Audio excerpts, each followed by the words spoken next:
A heated clash of words today at Trump Tower as President Trump takes a stronger stance on the chaos in Charlottesville. Thanks for joining us tonight on Nightside. I'm Katie McCall. I'm Carolina Lee. The president is taking heat over where he places the blame for all the violence. I think there's blame on both sides, and I have no doubt about it, and you don't have any doubt about it either.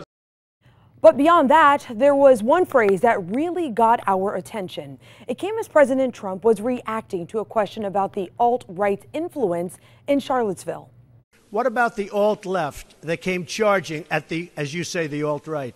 Do they have any semblance of guilt? Let me ask you this. What about the fact they came charging with clubs in their hands, swinging clubs? Do they have any problem? I think they do. Alex, many of us in the newsroom were really surprised when the president threw out that phrase, alt-left. And people on social media, when you and I were on Facebook Live, kind of had the same reaction. I think they were a little caught off guard. Yeah, it's not the first time that that term has actually been used, but it's the first time that many Americans have heard it. And like you said on Facebook Live, we asked you if you've ever heard of this, and if you have, what you think alt-left means. Well, Katie thinks it's the extreme of the liberals, adding both are disgusting. Why can't we have a happy medium? Ronnie asked, what's the difference between the alt-left and ISIS? They both take down statues. Liz said there is no alt-left, folks, and Sally has never heard of it. So after that, I was curious to find out what the alt-left really is.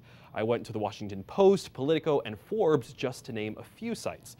They all basically say the term was created by the alt-right to describe people opposite their political views. A Forbes article from earlier this year says the term first popped up on alt-right sites and then worked its way into mainstream news. But people who are sometimes labeled alt-left don't actually call themselves that. The alt-right, on the other hand, that term was coined by Richard Spencer in 2008.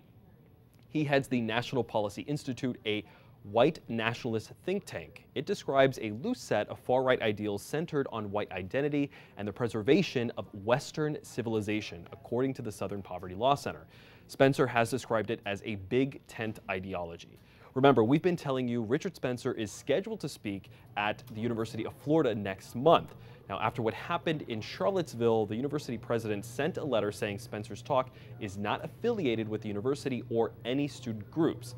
The Gainesville police are making preparations, but there's still the possibility that university could cancel the speech.